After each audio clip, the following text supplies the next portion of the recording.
कैसे हैं आप लोग। Good afternoon to all of you. आज हम लोग क्लास 12th का कॉलिगेटिव प्रॉपर्टी से दूसरा लेक्चर लेके आए हैं और दूसरा लेक्चर जो आज होने वाला है वो होने वाला है एलिवेशन इन बॉइलिंग पॉइंट के ऊपर। एलिवेशन इन बॉइलिंग पॉइंट जिसको हम हिंदी में बोलते हैं क्वथनांक में उन्नयन, ठीक है, यानी कि किस तरीके से बॉइलिंग पॉइंट बढ़ता है। आज हम इसके ऊपर बात करेंगे और यहाँ से बेसिकली कुछ एक दो छोटे छोटे न्यूमेरिकल्स की बात करेंगे, कैसे करने हैं वो आपको बता दिया जाएगा। बाकी यहाँ से कुछ इसका मैथमेटिकल पोर्शन जो है वो आपको बताया जाएगा।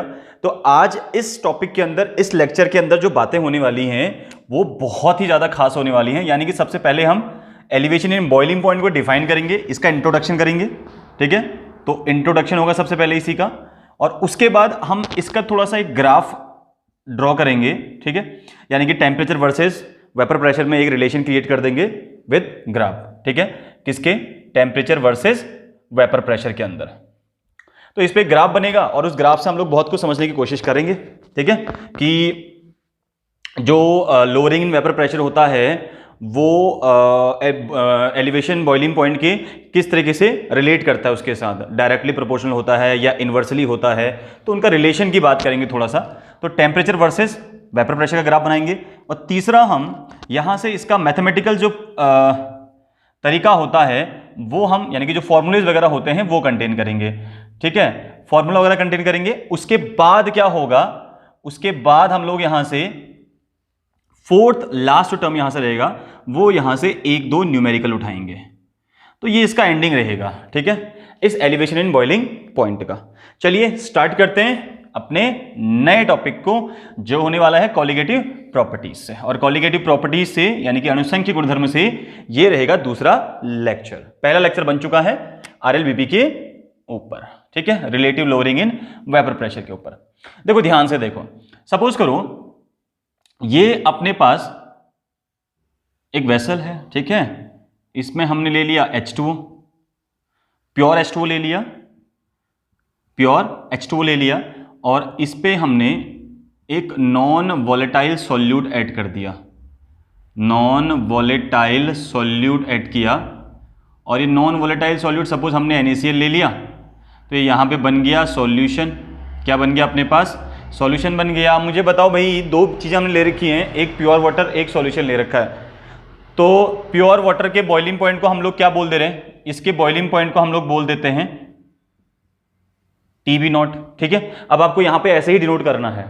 अगर प्योर सॉल्वेंट की बात हो रही है तो प्योर सॉल्वेंट के वेपर टेम्परेचर को, बॉइलिंग पॉइंट को हम लोग कैसे लिखेंगे, T नॉट TB नॉट से लिखेंगे।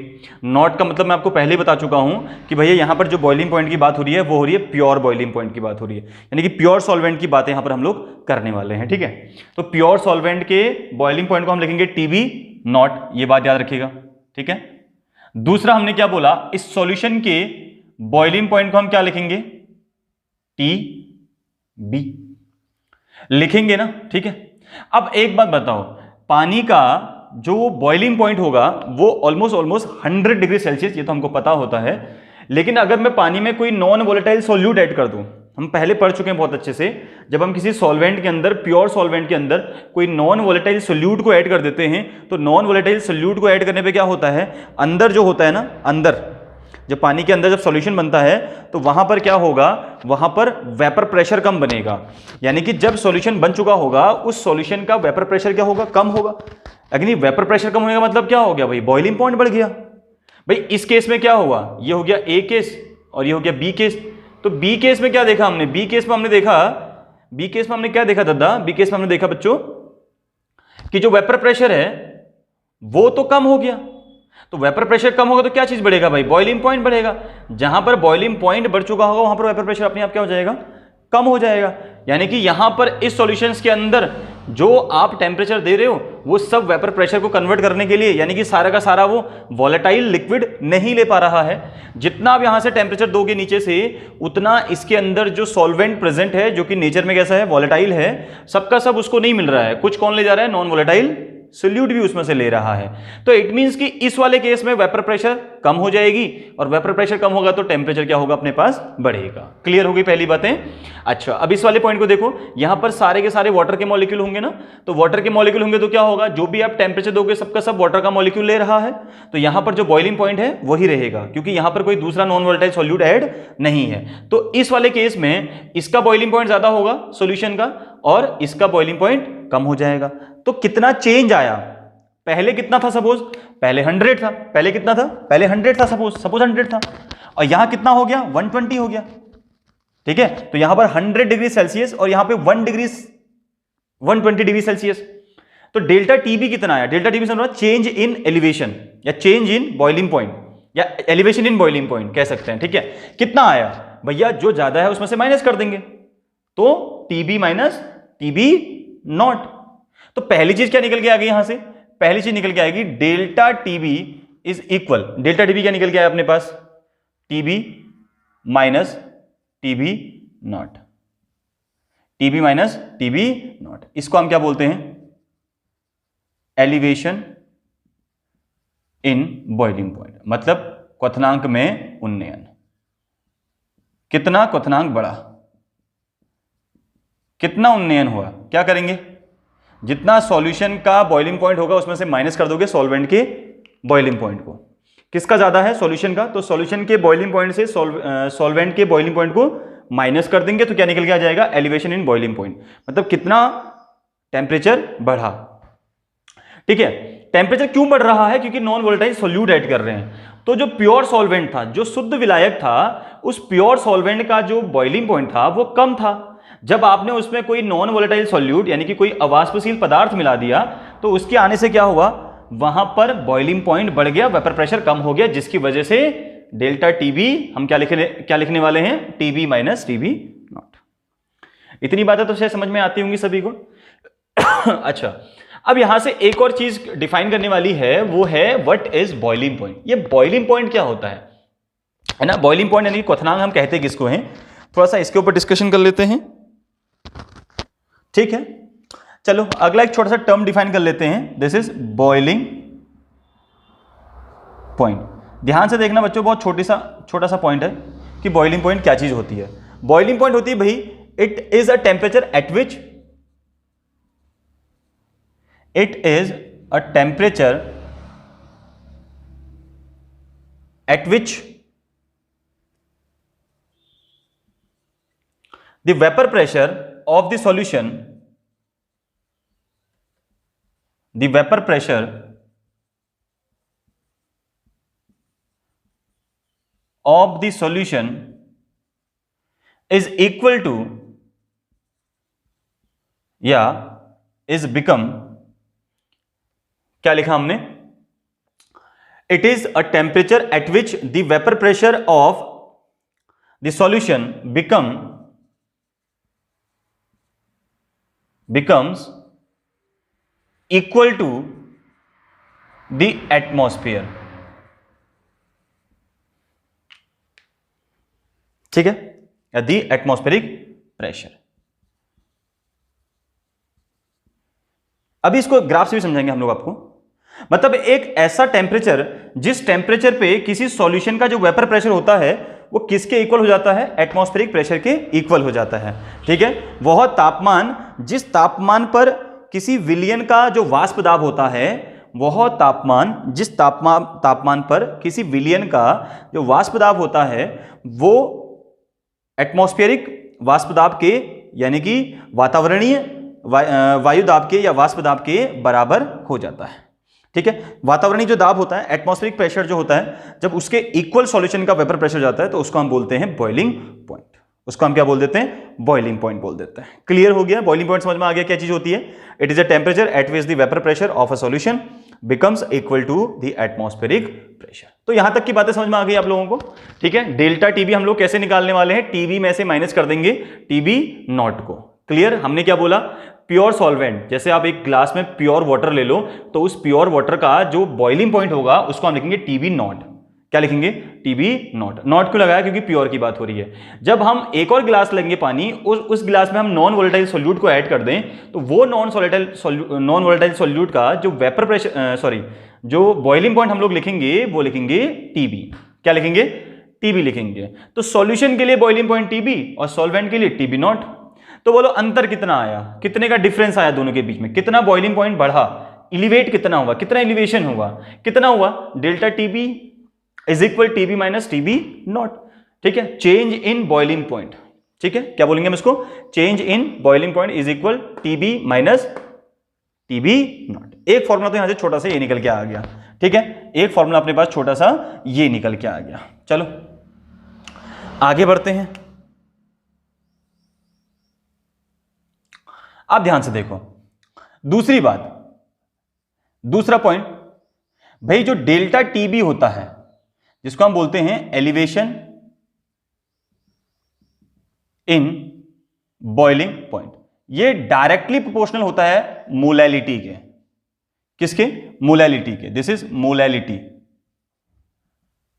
इसके डायरेक्टली प्रोपोर्शनल होता है। इसका क्या मतलब हुआ कि अगर मैं इस साइन को हटा दूं, प्रोपोर्शनल वाली साइन को, तो delta TB is equal KB dot m. ये तो बहुत इंपॉर्टेंट फॉर्मूला आ गया अपने पास। ठीक है, देखो, वेयर केबी इज इक्वल, इसको हम बोलते हैं molal elevation constant.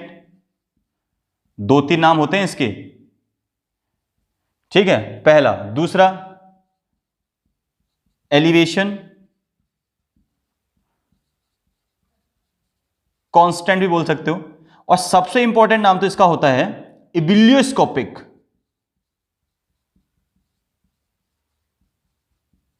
Ebullioscopic constant, ये सबसे इंपॉर्टेंट है, और ये पूछता भी है कि ये इबिलियोस्कोपिक कांस्टेंट होता क्या चीज है।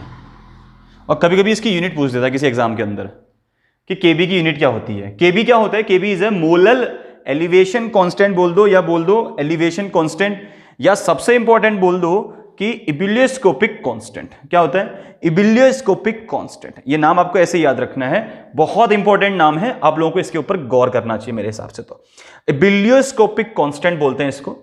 अब जो केबी होता है ना, इस केबी की यूनिट क्या लिखते हैं हम लोग? माइक निकल गया मेरा तो यार। ठीक है, अब देखो इसकी यूनिट क्या लिखेंगे हम लोग? केबी की यूनिट क्या लिखने वाले हैं? यूनिट ऑफ केबी। केबी की यूनिट जो लिखेंगे हम लोग वो लिखेंगे केल्विन केजी पर मोल। क्या लिखेंगे? केल्विन केजी पर मोल। ये इसकी यूनिट हो गई केबी की।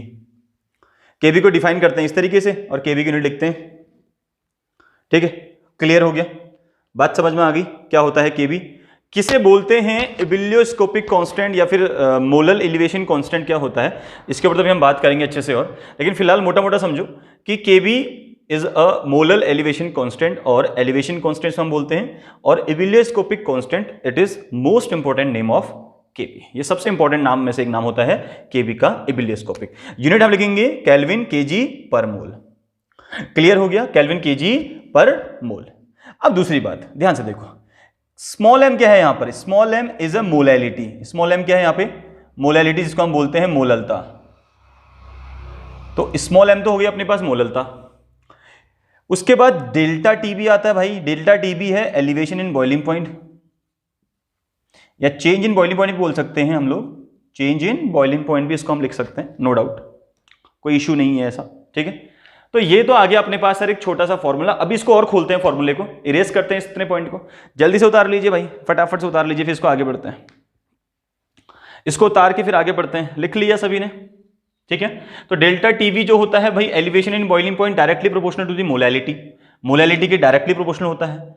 अब मोलैलिटी के डायरेक्टली प्रोपोर्शनल तो होता है भाई, क्यों प्रोपोर्शनल होता है? क्योंकि जितने ज्यादा मोल डालोगे, जितना ज्यादा मोल बढ़ेगा। ठीक है, मोल का मतलब जितना मास बढ़ेगा उतना क्या होगा, उसका बॉइलिंग पॉइंट चेंज होता रहेगा। ठीक, वो तो समझ में आती है बातें। Delta TB is equal KB dot m. KB important है यहाँ पे, केबी एक कांस्टेंट है, तो केबी कांस्टेंट, तो इस केबी को बोलते क्या है? मोलर एलिवेशन कांस्टेंट बोलते हैं, या फिर एलिवेशन कांस्टेंट बोलते हैं, या फिर इबिलियोस्कोपिक कांस्टेंट भी हम इसी को बोल देते हैं। ठीक है, यूनिट होती है केल्विन केजी पर मोल, और डेल्टा टीबी अपने पास एलिवेशन इन बॉइलिंग पॉइंट, और स्मॉल एम जो हो गया वो होगी मोललता यानी कि मोलैलिटी। क्लियर? इरेज कर दें, आगे बढ़ते हैं।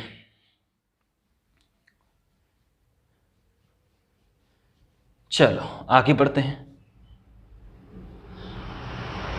अब जो पॉइंट हम लोग लिखने वाले हैं वो थोड़ा सा मैथमेटिकल पोर्शन होगा। चलिए पहले इस पॉइंट को थोड़ा सा और आगे बढ़ा लेते हैं, इस फॉर्मूले को आगे बढ़ा लेते हैं। Delta TB is equal KB dot m. सबको पता है मोलैलिटी इक्वल क्या होता है भैया? मोलैलिटी इक्वल होता है डब्ल्यू b divided by M b, यानी कि total moles, and divided by, चलो हम इसको ऐसे लिख देते हैं, 1000, यही होता है भाई। ठीक, मोल of solute divided by mass of solvent in KG. क्या लिखते हैं? मोल of solute divided by mass of solvent in KG. तो मोल ऑफ सॉल्यूट क्या होता है? मोल ऑफ सॉल्यूट यानी कि एन सॉल्यूट इक्वल क्या होगा अपने पास? N solute is equal W B by M B. Is it clear? W B by M B, ठीक है, weight of solute divided by molar mass of solute.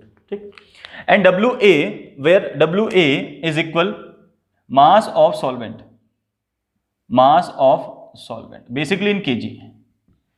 ठीक है, we will take it in KG. इस value को हम जो लेंगे वो केजी में लेंगे। क्लियर हो गया? अब इस वैल्यू को पुट कर दो यहां पे, तो डेल्टा टीबी क्या हो जाएगा? Delta TB is equal KB dot, 3 question बनेंगे यहां से। 3 कौन से बनेंगे बता रहा हूं अभी, देखो, डब्ल्यू बी, अब 1000 को ऊपर ले जाओ, इंटू 1000 डिवाइडेड बाई, नीचे क्या आ जाएगा? M B into W a. देखो डब्ल्यू बी जो आपको दिख रहा है ये है वेट ऑफ सॉल्यूट, डब्ल्यू बी जो दिख रहा है वो है वेट ऑफ सॉल्यूट, डब्ल्यू ए जो दिख रहा है वो है वेट ऑफ सॉल्वेंट। ठीक है, तो डेल्टा टीबी इक्वल कितना आ गया बच्चा? डेल्टा टीबी इक्वल आ गया KB dot KB into W B into 1000 divided by M B into W A. यह आ गया डेल्टा टीबी का फुल फॉर्मूला। ठीक है, सबको समझ में आता है? ठीक, अब देखो एक एक करके यहां से खोलते हैं फॉर्मूले को पहले फिर से। डेल्टा टीबी तो आपको पता है, एलिवेशन इन बॉइलिंग पॉइंट यहां पे दिखाई दे रहा है अपने को, या चेंज इन बॉइलिंग पॉइंट, पहला क्लियर हो गया। केबी सबको पता है, केबी की वैल्यू लिखते हैं, ध्यान से, टेंशन मत लो। केबी इज इक्वल हो जाएगा एलिवेशन कांस्टेंट, या मैं इबिलियोस्कोपिक कांस्टेंट लिखता हूं, आपको याद भी रहेगा। ठीक है, ebullioscopic constant, this is the value, right. Next WB, this is the weight of solute, right? Now next one is MB, molar mass of solute. ठीक है, now last one is WA. What is WA? This is mass of solvent, mass of solvent. ठीक है, right. तो 1000 वो तो constant value है, कोई दिक्कत नहीं है। तो यहां तक तो चीजें क्लियर हो रही होंगी आपको आराम से, कोई दिक्कत नहीं यहां तक। तो क्या कहा हमने? डेल्टा टीवी इज इक्वल कितना लिख दिया हमने? KB into W B into 1000 divide by M B into W A. यहां तक चीज क्लियर हो गई है, आगे बढ़े। अच्छा, सपोज करो पहला तो हमसे ये पूछता है कि डेल्टा टीबी का वैल्यू पूछता है न्यूमेरिकल पोर्शन में, पहला न्यूमेरिकल यहां से बनता है कि डेल्टा टीबी का वैल्यू निकालो। दूसरा पूछता है ये वेट ऑफ सॉल्यूट, और तीसरा सवाल पूछता है मोलर मास ऑफ सॉल्यूट। ठीक है, सबसे इंपॉर्टेंट क्वेश्चन जो आपको कॉलिगेटिव प्रॉपर्टी के अंदर देखने को मिलता है। देखो कॉलिगेटिव प्रॉपर्टी हम लोग पढ़ते क्यों हैं, क्यों पढ़ते हैं? कॉलिगेटिव प्रॉपर्टी की एक एप्लीकेशन क्या है, एक उपयोग क्या है? कॉलिगेटिव प्रॉपर्टी का सबसे इंपॉर्टेंट यूज, सबसे इंपॉर्टेंट एप्लीकेशन है तो calculate the molar mass of the solute. ठीक है, किसी भी सॉल्यूट का मोलर मास निकालना, मोलर मास को कैलकुलेट करना, वो सबसे इंपॉर्टेंट एप्लीकेशन है उसकी। ठीक है, इसके बाद एबनॉर्मल मोलर मास पढ़ेंगे, फिर वॉन हाफ फैक्टर पढ़ेंगे, तो वो सब इसी से रिलेट करेगा मोलर मास से। चलिए दूसरा फॉर्मूला, अगर मुझे यहां से WB निकालना है तो WB इक्वल क्या हो जाएगा अपने पास? देखो WB इक्वल क्या हो जाएगा? ये सारी वैल्यूज डिवाइड में चले जाएंगे, ये सब ऊपर आ जाएंगे, तो MB into 1000 divided by how much? Look at delta TB into, ये सब डिवाइड में जाएगा अपने पास। यहां से क्या आ गया अपने पास?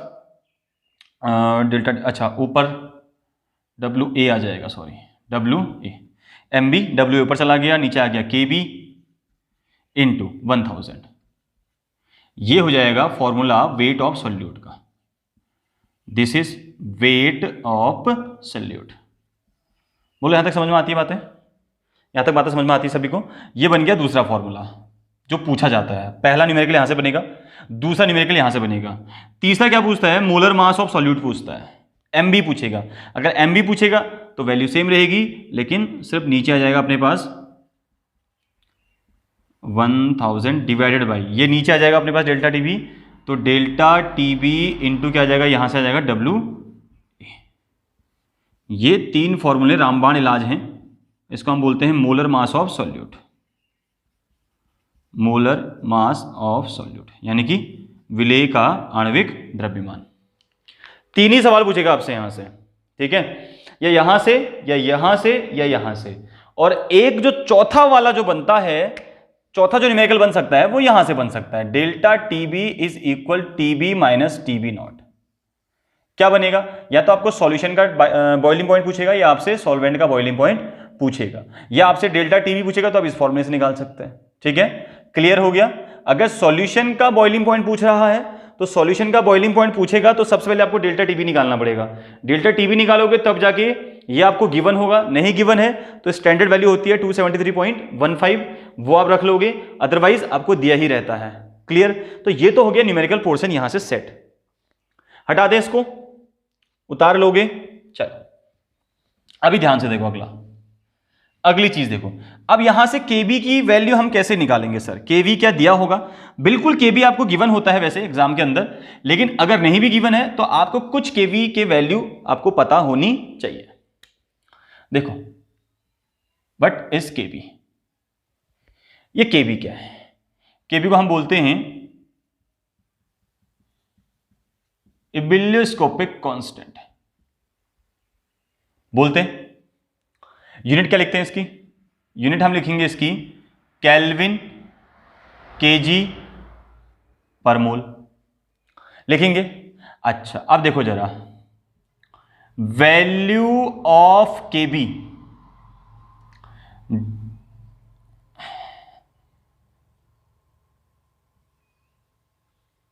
Depends upon the nature of solvent.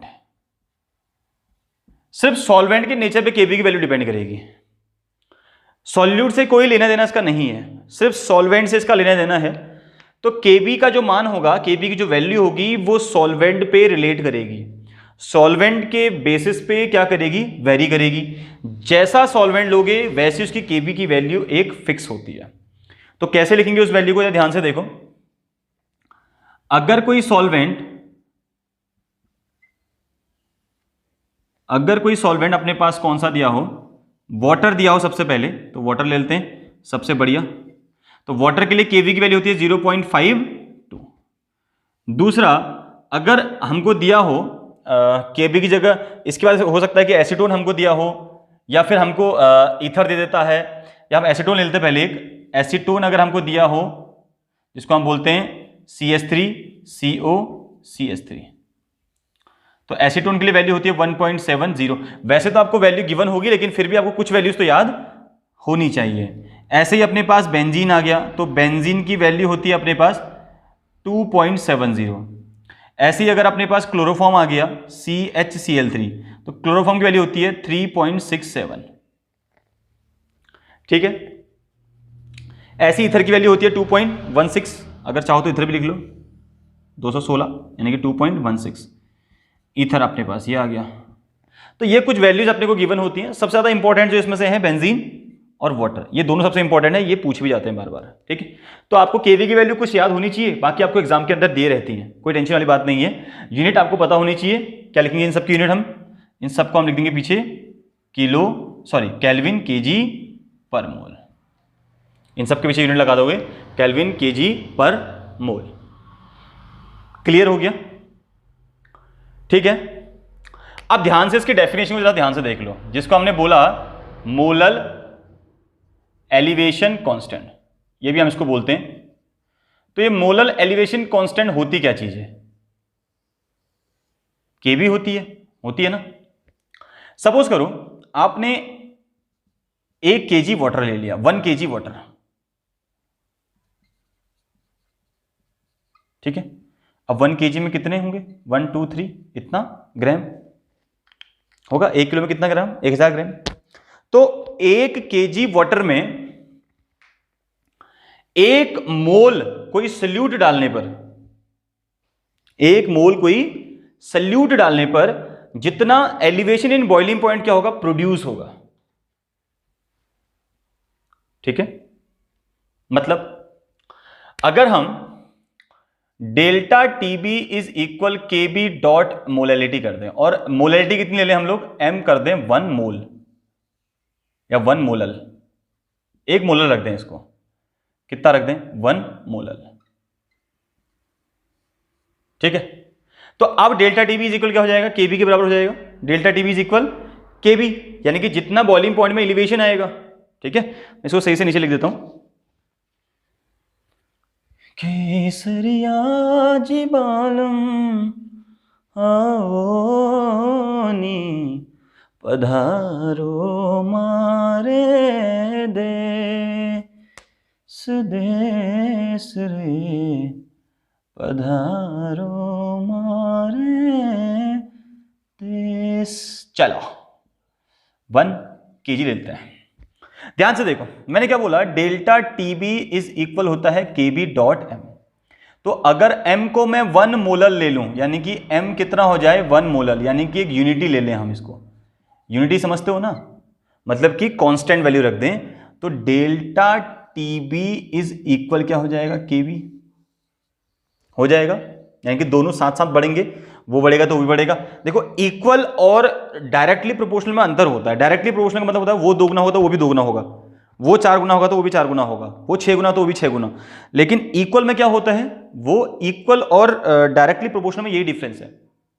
Right, इतनी बातें समझ में आ गई। तो ये इक्वल हो जाएगा इसके केबी के, तो जितना इसमें चेंज आएगा उतना केबी के वैल्यू भी क्या होगा, चेंज होगा। समझ रहे हो ना, ये चेंज तो ये भी चेंज। तो अब हम क्या बोलेंगे कि 1 मोल सोल्यूट को 1 मोल सोल्यूट को 1 केजी सॉल्वेंट में 1 मोल सोल्यूट को 1 केजी सॉल्वेंट में डिसॉल्व करने पर एलिवेशन इन बॉइलिंग पॉइंट में जितना प्रोड्यूस होगा, जितना एलिवेशन इन बॉइलिंग पॉइंट निकल के आएगा उसको हम बोल देते हैं, या जितना बॉइलिंग पॉइंट में चेंज आएगा उसको हम बोल देते हैं इबिलियोस्कोपिक कांस्टेंट या फिर मोलल एलिवेशन कांस्टेंट। ठीक है, क्या लिखेंगे इसको हम लोग, क्या लिखेंगे, देखो जरा ध्यान से। It is defined as the elevation in boiling point produced when 1 mole of solute is dissolved in 1 kg of solvent, known as molal elevation constant. बोलो समझ में आता है किसी को, बिल्कुल साहब समझ में आता है। इसी को हम केबी बोल देते हैं, यानी कि it is defined as the elevation in BP, यानी कि बॉइलिंग पॉइंट में कितना एलिवेशन होगा, कब, जब हम 1 केजी सॉल्वेंट में 1 मोल सॉल्यूट को ऐड करेंगे।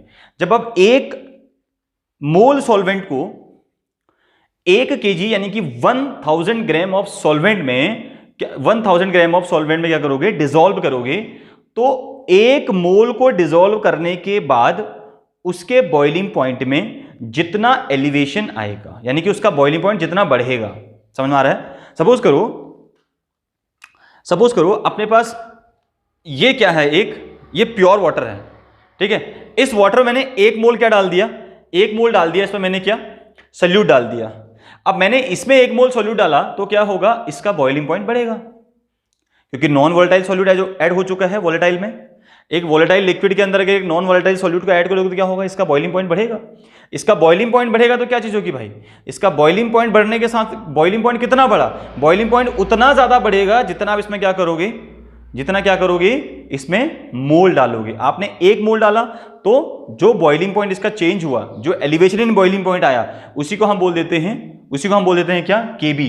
क्यों बोलते हैं केबी उसी को भाई, उसको के बी इसलिए बोलते हैं क्योंकि जब हम ये बोल रहे हैं कि delta TB is equal K B dot M, और एम को अगर यूनिटी ले लो यानी कि 1 मोलल ले लो, एम कितना ले लिया 1 मोलल, मोलैलिटी कितनी ले ली 1 मोलल, कांस्टेंट कर दी मोलैलिटी को, तो तब के बी बराबर क्या हो जाएगा डेल्टा टीबी।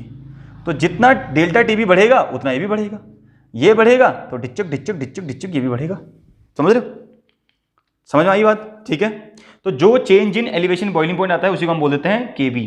जितना इसमें चेंज आएगा, जितना ये बढ़ेगा उतना ही उसी को हम क्या बोल देते हैं के बी बोलते हैं, क्योंकि दोनों इक्वल है, दोनों क्या हैं एक दूसरे के इक्वल है। बात समझ में आ गई मेरी?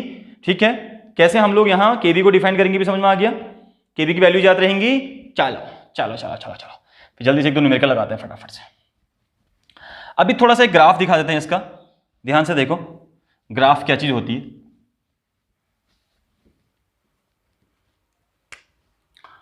अभी लिख लेंगे इसकी definition elevation in boiling point की। ठीक है भाई, क्या होती है एलिवेशन इन बॉइलिंग पॉइंट की डेफिनेशन? क्या हो जाएगी कि जब हम किसी प्योर सॉल्वेंट के अंदर कोई नॉन वोलेटाइल सोल्यूट को ऐड करते हैं तो जो उसके बॉइलिंग पॉइंट में चेंज आता है उसी को हम बोल देते हैं एलिवेशन इन बॉइलिंग पॉइंट, यानी कि क्वथनांक का उन्नयन। लिखने की जरूरत नहीं है अपने को। ठीक है, अच्छा अब थोड़ा सा एक ग्राफ देखो बच्चों, इसका एक जो ग्राफ आता है वो इस तरीके से आता है, वेपर प्रेशर और ये थोड़ा बड़ा बना देते हैं इसको इस साइड पे। दिस इज वेपर प्रेशर, इधर को वेपर प्रेशर ले लिया मैंने, और यहां पे वेपर प्रेशर 1 atm हो गया। ठीक है, यहां पर 1 atm ले लिया मैंने, 1 एटमॉस्फेरिक प्रेशर। तो यहां पे 1 atm और इधर ले लो टेम्परेचर। क्लियर? यहां टेम्परेचर, यहां वेपर प्रेशर। अब जो प्योर सॉल्वेंट के लिए ग्राफ जाता है वो ऐसे जाता है कुछ, ये प्योर सॉल्वेंट की हम बात कर रहे हैं, क्योंकि प्योर सॉल्वेंट का वेपर प्रेशर क्या होगा, हाई होगा। ठीक है, और सॉल्यूशन के लिए कुछ ऐसे जाता है,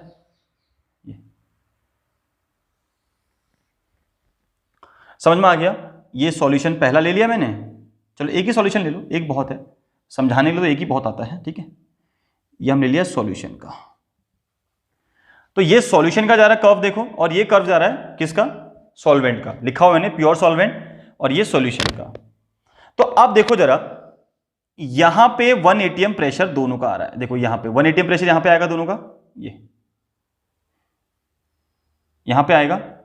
ठीक है, अब इस वाले पॉइंट पे इसका टेम्परेचर कितना होगा, इसका टेम्परेचर होगा TB, क्योंकि ये सॉल्यूशन का है। ये किसकी बात हो रही है, सॉल्यूशन की। तो सॉल्यूशन का टेम्परेचर कितना हो जाएगा TB, और जब एक एटमॉस्फेरिक प्रेशर सॉल्वेंट का होगा तो तब सॉल्वेंट का टेम्परेचर कितना होगा, TB नॉट होगा भाई। भैया जब इस सॉल्वेंट का टेम्परेचर TB नॉट हो जाएगा, जब टेम्परेचर यहां आएगा तो TB नॉट टेम्परेचर पे इसका प्रेशर कितना हो जा रहा है 1 atm, और इसका प्रेशर हो रहा है TB होने पर इसका प्रेशर 1 atm के बराबर हो रहा है। यानी कि सॉल्यूशन का टेम्परेचर ज्यादा है, वेपर प्रेशर सेम। तो सेम वेपर प्रेशर को अचीव करने के लिए, यानी कि 1 atm को प्राप्त करने के लिए, 1 atm प्रेशर को अचीव करने के लिए सॉल्यूशंस क्या बॉइलिंग पॉइंट ज्यादा लग रहा है, यानी कि सॉल्यूशन को टेम्परेचर ज्यादा देना पड़ रहा है और सॉल्वेंट को कम देना पड़ रहा है। ठीक है, सबको पता है ना भैया, जितना ज्यादा बॉइलिंग पॉइंट होगा उसका वेपर प्रेशर क्या होगा, उतना कम होगा, उतनी देर में बनेगा। तो भैया बॉइलिंग पॉइंट किसका ज्यादा है, TB का। तो अब इन दोनों के बीच का डिफरेंस क्या कहलाएगा, यहां से यहां तक का डिफरेंस क्या हो जाएगा, ये हो जाएगा डेल्टा TB। ये क्या हो जाएगा, डेल्टा TB। इसी को तो हम डेल्टा TB बोलते हैं, किसको, ये जो बीच में डिफरेंस आ रहा है इन दोनों के। ठीक है, जो इन दोनों के बीच में डिफरेंस आ रहा है, ये यहां से यहां तक के डिफरेंस को, ये क्या कहलाएगा, डेल्टा TB। इसको हम क्या बोल देंगे, डेल्टा TB। ये डिफरेंस आया। अब एक चीज गौर से देखो जरा, एक चीज ध्यान से देखो, यहां पर इस वाले केस में इसको हम बोल देंगे, इसको हम क्या बोल देंगे इस वाले केस पे। देखो टेम्परेचर और वेपर प्रेशर में जब भी रिलेशन दिखाओगे ना, आप किसी भी पॉइंट पे ले लो, किसी भी पॉइंट पे ले लो, बॉइलिंग पॉइंट हमेशा सॉल्यूशन का ज्यादा होगा। मैं इस पॉइंट पे ले लूं, इस पॉइंट पे देखो, ये इस पॉइंट पे इसका देखूं, ठीक है, और इसी पॉइंट पे अगर मैं सॉल्यूशन का देखूं तो सॉल्यूशन का कहां जा रहा है ग्राफ, देखो जरा, ये तो बॉइलिंग पॉइंट किसका ज्यादा है, सॉल्यूशंस का। ठीक, तो यहां से हमको बहुत सारी चीजें सीखने को मिल रही है। एक तो क्या हो रहा है कि जो प्योर सॉल्वेंट होता है उस प्योर सॉल्वेंट का वेपर प्रेशर ज़्यादा होता है और उसका टेम्परेचर कम होता है, ठीक है, यानी कि उसका बॉइलिंग पॉइंट क्या हो जाएगा, कम, और वेपर प्रेशर ज़्यादा होगा। जब एक एटीएम की बात करते हैं तो एक एटीएम को अचीव करने के लिए सॉल्यूशन का टेम्परेचर ज़्यादा लग रहा है और सॉल्वेंट में टेम्परेचर कम लग रहा है। तो कभी कभी ग्राफ पूछ देता है डायरेक्टली या फिर लैंग्वेज में कि वेपर प्रेशर और टेम्परेचर की को रिलेट करने के लिए या रिलेशन के लिए ग्राफ पूछता है कि उन दोनों में रिलेशन बताइए, वेपर प्रेशर और सॉल्यूशन टेम्परेचर में क्या रिलेशन है। तो रिलेशन अगर पूछता है तो आप लोग ग्राफ से उसको समझा सकते हैं। बात क्लियर हो गई यहां तक की, ठीक है, ग्राफ समझ में आया आप लोगों को। अब इस ग्राफ से एक और चीज निकल के आती है। ये ग्राफ क्या बोलता है, ग्राफ बोलता है कि जितना लोअरिंग इन वेपर प्रेशर हुआ, जितना क्या हुआ, लोअरिंग इन वेपर प्रेशर, यानी कि P not minus P S, इसको हम क्या बोल देते हैं, लोअरिंग बोलते थे ना in vapour pressure. Relative lowering in vapour pressure नहीं है, ये vapour lowering in vapour pressure है। रिलेटिव जब हम किसी के टर्म में लेंगे इसको, तो this is directly proportional to delta TB. भैया जितना टेम्परेचर में चेंज आएगा, लोअरिंग इन वेपर प्रेशर क्या होगा, उतना ज्यादा होगा। भैया ये अंतर जितना ज्यादा होगा, देखो जरा, ये वाला इन दोनों के बीच का अंतर जितना ज्यादा होगा, लोअरिंग इन वेपर प्रेशर क्या होगा, उतना ज्यादा होगा, ठीक है, मतलब वेपर प्रेशर उतना क्या होगा, कम होगा, कहने का मतलब है। भैया ये गैप बढ़ेगा, ये गैप बढ़ने से क्या होगा, सॉल्यूशन दूर जाएगा, यानी कि इन दोनों के बीच का गैप बढ़ेगा तो डेल्टा टी भी बढ़ेगा, डेल्टा टी भी बढ़ेगा तो वेपर प्रेशर क्या हो जाएगा, अपने आप ही बढ़ जाएगा, लोअरिंग इन वेपर प्रेशर बढ़ जाएगा, मतलब ये वैल्यू बढ़ जाएगी। तो यहां से भी हम फॉर्मूले को कंटेन कर सकते हैं, कैसे था, ध्यान से देखो, क्या हो जाएगा, P not minus P S divided by P not, लिख सकते हैं इसको इसके टर्म में, ठीक, ये होगी आर एल वीपी, ये क्या होगी, R L VP is directly proportional to delta TB, is directly proportional to delta TB, कोई डाउट नहीं है, ठीक है। अब P not minus P S is divided by P not is directly proportional to, क्या होता था, याद आया, W B by M B divided by W A by M A. एक काम करते हैं, इनको स्मॉल ले लेते हैं,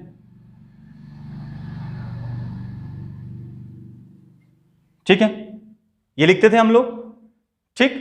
अब नीचे क्या करो ना, नीचे इसको कांस्टेंट मान लो, इसको कांस्टेंट मानने पे क्या होगा, सपोज हम क्या करें, molar mass m a equal constant, इसको अगर हम कांस्टेंट ले लें, इस वैल्यू को, सिंस अगर मान लें सपोज इसको हम कांस्टेंट रखते हैं, तो ये वैल्यू क्या हो जाएगी, 1 हो जाएगी, तो ये this is equal P not minus P S divided by P not is directly proportional to डब्ल्यू बी, छोटा लिखना है इसको, ठीक है। अब यहां देखो ये केजी में होना चाहिए, तो केजी में तो है नहीं, इसको ऊपर ले आओ तो 1000 हो जाएगा अपने पास, और नीचे जाएगा डब्ल्यू a dot m a, sorry m b, ये हो जाएगा अपने पास, ठीक है। अब दिस इक्वल दिस, यानी कि दोनों डायरेक्टली प्रोपोर्शनल है, तो इसकी जगह हम क्या लिख सकते हैं, डेल्टा टीबी लिख सकते हैं, तो जाएगा delta TB is equal, sorry equal तो आया नहीं अभी ना, डब्ल्यू b dot 1000 divided by W a into molar mass of solute. Clear हो गया। अब इस वाले साइन को हटा दो, के बी ले आओ, तो delta T B is equal K B dot W B into 1000, this is equal divided by W A into M B. यही तो फॉर्मूला हमने निकाला था अभी पीछे, ध्यान आया कुछ, तो यहां से भी हम फॉर्मूला निकाल सकते हैं, lowering in vapour pressure is directly proportional to elevation in boiling point, ये इन दोनों में रिलेशन हो गया, समझ में आया, इन दोनों में ये रिलेशन हो गया। अब ये इस डायग्राम से निकल के आता है सब कुछ, यानी कि हमने क्या बोला कि इसका वेपर प्रेशर ज्यादा होगा, तो जो इसका वेपर प्रेशर को उसको हम क्या बोल देंगे, पी नॉट बोल देंगे, और ये सॉल्यूशन का तो उसको हम क्या बोल देंगे, पी एस बोल देंगे, ठीक। तो कितना लोअरिंग इन वेपर प्रेशर हुआ, इन दोनों के बीच में कितना लोअरिंग वेपर प्रेशर हुआ, ये कितना अंतर आया, तो P not minus P S, ज्यादा में से कम को माइनस कर देंगे, तो P not minus P S, ये लोअरिंग इन वेपर प्रेशर। ये जितना ज्यादा होगा भाई ये गैप भी तो बढ़ेगा उतना। बात समझ में आ रही कि नहीं आ रही है? बात समझ में आ रही है? हमने क्या बोला कि ये जो वेपर प्रेशर होगा ये प्योर सॉल्वेंट का, जिसको हमने पी नॉट बोल दिया, ये पिछले लेक्चर में हमने पढ़ा है आरएलबीपी वाले में अच्छे से कि पी नॉट क्या होता है। उसके बाद सॉल्यूशन वाले का क्या लिखेंगे हम लोग, यहाँ पे पी एस लिखेंगे। तो इन दोनों के बीच का अंतर कितना आया, P not minus P S, यानी कि कितना गैप आया इसमें, ये गैप कितना आया, इसमें से इसको माइनस कर देंगे, क्योंकि सॉल्वेंट का वेपर प्रेशर ज्यादा होगा सॉल्यूशन से, तो सॉल्वेंट के वेपर प्रेशर सॉल्यूशन के वेपर प्रेशर क्या कर देंगे, माइनस कर दोगे।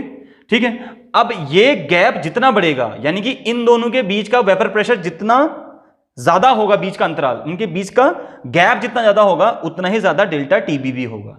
तो इसलिए हमने बोल दिया lowering in vapour pressure is directly proportional to delta TB. अब P not minus P S divided by P naught, इसको हम आर एल भी बोल देते हैं। This equal what, this equal W B M B divide by W A M A. अब M ए को हमने यहां पर यूनिटी मान लिया, वन वैल्यू मान ली कांस्टेंट, तो ये इक्वल हो जाएगा डब्ल्यू B into 1000 divide by W A into M b. Clear?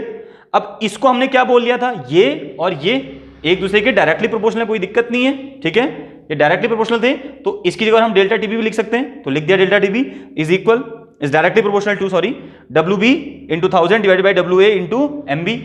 अब इसको हटाओ, एक कांस्टेंट लेके आओ, के बी लेके आगे, तो ये फॉर्मूला यहां से भी कंटेन हो गया, फॉर्मूला भी कंटेन हो गया और रिलेशन भी दिखा दिया, lowering in vapour pressure versus elevation in boiling point.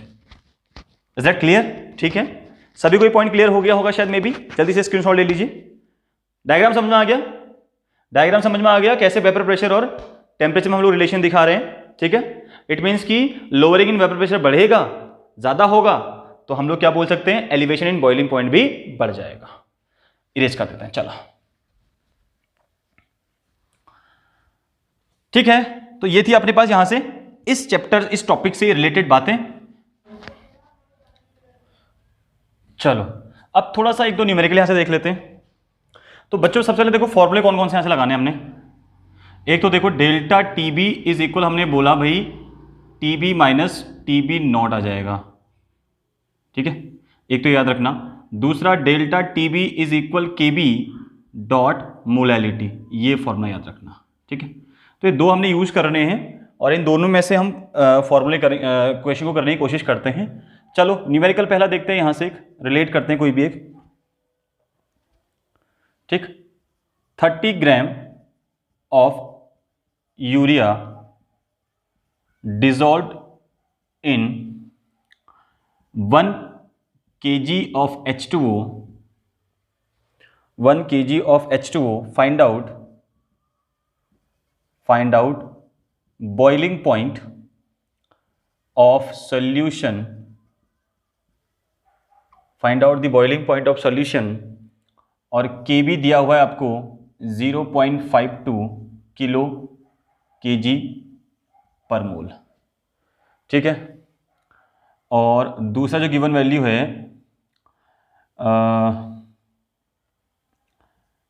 T not be आपको दिया हुआ है 273 केल्विन। क्लियर हो गया? ये है क्वेश्चन, ये देखा आपने को क्वेश्चन। क्वेश्चन क्या है, 30 gram of urea dissolved in 1 kg of H2O, find out the boiling point of this solution. के भी आपको दिया हुआ है, इबिलियोस्कोपिक कांस्टेंट 0.52 केल्विन kg पर मोल, और प्योर सॉल्वेंट का आपको बॉइलिंग पॉइंट दिया हुआ है TB naught, this is equal 273 kelvin. So what is the value, value क्या होगी? ठीक है, 273 373 कर दो। ठीक है, ये हम ले लेते हैं 273, तो स्टैंडर्ड हो गया। ठीक है, एब्सोल्यूट जीरो वैल्यू होगी। चलिए तो क्वेश्चन को देखें, चलो इसका सॉल्यूशन करते हैं। क्या क्या गिवन है अपने को क्वेश्चन के अंदर, देखो ध्यान से देखो। फॉर्मूला क्या लगाएंगे? फॉर्मूला लगाएंगे delta TB is equal K B dot M लगाएंगे। क्या क्या दिया हुआ है ध्यान से देखो। डेल्टा टीबी हमको निकालना है, के बी हमको दिया हुआ है 0.52। लड्डू सा सवाल है, देखो मोलैलिटी क्या होती है, mole of solute. Mole of solute कितना है, 30 ग्राम दे रखा है, तो W B by M B divided by W A in KG जो कि हमको दिया हुआ है 1 kg, तो पूरा का पूरा ऐसे रख देंगे। तो 0.52 इंटू डब्ल्यू भी दिया हुआ है 30 और ये हो जाएगा 60। यूरिया का मोलर मास क्या होता है? 60 होता है। यूरिया क्या होता है भाई? NH2CO NH2। तो इसका मोलर मास निकालोगे तो कितना आएगा? 60 आएगा। 60 डिवाइड बाई 1, तो ये जाएगा अपने पास इज इक्वल 0.52 इंटू 30/60, तो ये हो जाएगा 2। तो ये आ गया डेल्टा टीबी आ गया अपने पास कितना? 0.22 जा 4, 2 6 जा 12, ये आ गया इतना 0.26। डेल्टा टीबी कितना है? 0.26 आ गया। अब डेल्टा टीबी निकल गया, तो डेल्टा टीबी इक्वल क्या था? TB minus TB not. तो टीबी नॉट हमको गिवन है 373 केल्विन और टीबी हमको निकालना है। टीबी क्या है? सॉल्यूशन का टेम्परेचर। तो delta TB is equal TB minus TB not. Clear है? अब इस फॉर्मूले में रख दो इसको भैया। डेल्टा टीबी निकाल लिया, कितना आ गया? 0.26 और टीबी हमको निकालना है, तो ऐसे लिख दो -373। इसको इधर ले आओ तो प्लस में आ जाएगी वैल्यू, तो ये हो जाएगा अपने पास टीबी इक्वल हो जाएगा 0.26 प्लस 373, तो ये जाएगा अपने पास 373.26, इतना आ गया ये केल्विन। कितना आसान सा क्वेश्चन है, देखो कुछ नहीं है इस क्वेश्चन के अंदर, आराम से निकाल सकते हैं इसको। ठीक है,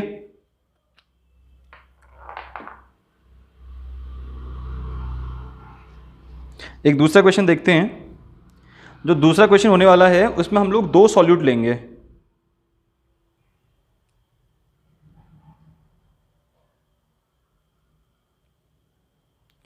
थोड़ी इंक भर लेते हैं इसमें।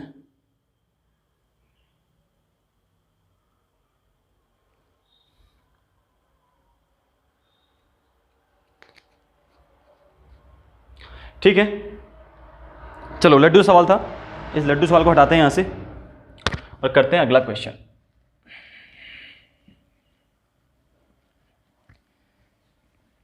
चलो अगला क्वेश्चन देखते हैं क्या है। अगला क्वेश्चन लिखें। चलो question number 2, 6 gram urea and 9 gram of glucose dissolved in 1 kg of H2O. Find out the boiling point of solution. अगला एक सिंपल सा क्वेश्चन ये उठा लिया हमने। हमको यहां पर 2 सॉल्यूट दिए हुए हैं, 1 kg पानी दिया हुआ है और इसमें 2 सॉल्यूट हैं। 9 ग्राम दे रखा है ग्लूकोज C6H12O6 ग्लूकोज दिया हुआ है, और दूसरा दिया हुआ है 6 ग्राम यूरिया NH2CO NH2। तो किसको सॉल्यूट लें भाई? किसको सॉल्यूट लें सर? यूरिया को लें कि ग्लूकोज को लें? भाई कॉलिगेटिव प्रॉपर्टी क्या होती है? कॉलिगेटिव प्रॉपर्टी कहती है कि colligative properties are those properties which depends on the number of solute particle. भाई वो ये थोड़ा ना कहती है कि कौन सा सोल्यूट लेना है, नेचर पे डिपेंड नहीं करती है कि यूरिया लेना है वो लेना है, it depends on the number of particles. ठीक है, नंबर ऑफ सॉल्यूट पार्टिकल पर डिपेंड करेगा। तो एक काम करते हैं, दोनों के मोल निकालेंगे। जब भी आपको 2 सॉल्यूट दिए हों आप क्या करोगे? दोनों के मोल्स को निकाल लोगे। ठीक है, दोनों के मोल्स निकालोगे तो कैसे निकालोगे? देखो जरा, तो mole of NH2CONH2 plus mole of C6H12O6, दोनों के मोल निकालोगे। कैसे निकालोगे? देखो ध्यान से देखो, इसके मोल कितने अपने पास?